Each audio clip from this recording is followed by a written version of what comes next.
Hello everybody and welcome. In today's video, we're going to talk about how to build a tactic around a specific player role. And let's get started with an overview. When building a tactic around a specific player role, one thing I like to do is write down some ideas on what the role does and how to get the best out of them. For today's video, which is an idea I got from Discord, is about using Sunderland and putting Joe Bellingham as a false 9. So, what do we know about the false 9? Well, it's a striker that drops into the midfield. They like to dribble, and they need attacking runners taking advantage of space behind them. For our first match at home against Ipswich, this is my initial idea. A simple 4-3-3 with Job as the false 9.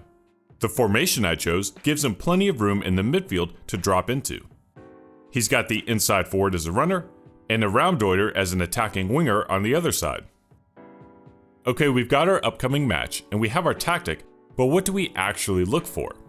One thing I like to look for is what I call an acceptable mistake. Because not all 90 minutes of a match will be you scoring goals, acceptable mistakes is where a player tries something that's a good idea, but just doesn't work out. This is usually in line with what the player role has a tendency to do. Remember, your tactic isn't broken just because a play doesn't work. However, the other thing I look for are tactical and spacing issues. This is where we have conflicts in how different roles are interacting with each other. These are easily fixable since we as the manager are able to change things. In the next section, we'll head to our match and start talking about things to look for. This first clip will give us an example on both those things we were just talking about. It starts with our fullback on the ball deep in our own half. Here's the false 9. As we watch the play, the false 9 will get the ball and attempt a pass to the inside forward. While the pass isn't great, this is an acceptable mistake. It's a good idea, but it just doesn't work out. However, there is something we can learn from this.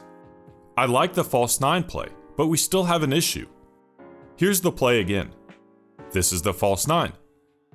But this player here is the advanced playmaker on support, a role who likes to sit in the midfield and make himself available for passes.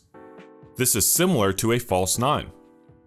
So watch as the play develops. They've got similar movements. When my center back has the ball, I've essentially got two player roles doing the same thing. Here's a different play. It's from the same half, but now the opponent has the ball in the midfield.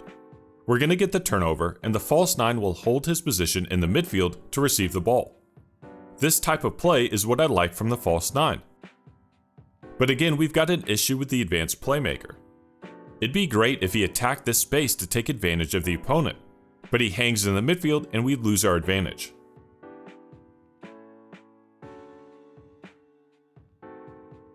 We ended up losing this match. We had a lot of possession, but didn't really create much. Those were just a couple of examples, but they are the things that I like to look for. In our case, I liked how the false 9 was performing, but there were some other tactical issues. So in the next section, we'll talk about some fixes and some other examples. Here's an update to the tactic. The major change is in the midfield. Move the playmaker to a deep line playmaker, and then use the Mezzala on attack. Here's a play from a later match with those changes. We're on the ball in the midfield. Here's the false 9, and now we've got a Mezzala on attack. The libero also has more room in the midfield because of these changes as well. Watching the play, the false 9 kicks off the move, and the Mezzala is now involved in the box. It leads to a good scoring chance.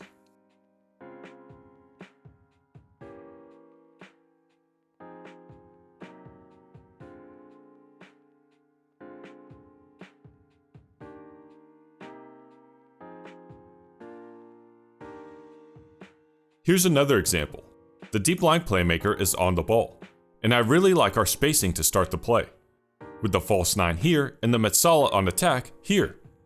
Though the Mezzala is not involved in this play, he still has good spacing, because the false 9 will be the catalyst for the goal.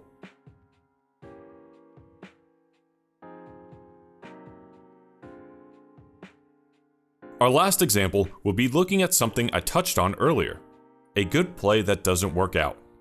The Metsala is on the ball in the midfield, and this is the false 9. They link up and were able to get the ball into an advantageous area, but couldn't take advantage of that final pass. Still, we had a nice build up to that point, and the tactic is working how I like.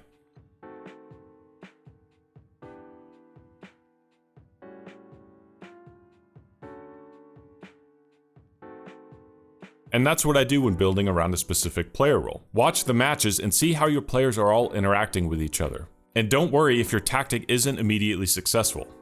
For us, we lost our first match pretty handily. And then we barely beat a lower league team. But by working on the tactic, we were able to find success. If you're curious and want to try this tactic out for yourself, here's the current iteration with a couple of team instructions. So to wrap up, if you're looking to build around a player role, here are some tips. First, what formation can get the best out of a player role? Try to find a balance on what's good for the role and what's good for your squad. Second, don't be afraid to experiment. Look for potential issues like spacing, but also try roles that you may not use a lot. You never know what kind of results you can get. And the final one, study the player role variations. Sometimes a player may not fit into the exact player role you're working on, but there's always substitutes. With our example, if you don't have someone that can play a false 9, know that a deep lying forward and target forward can do similar things without upsetting the balance of a tactic. If you want to know more about player roles or other tactical ideas, I've got different playlists here that you can check out. I've also got a Patreon account if you'd like to support the channel. Anyway, that's all for today's video. I hope you enjoyed. Thank you for watching.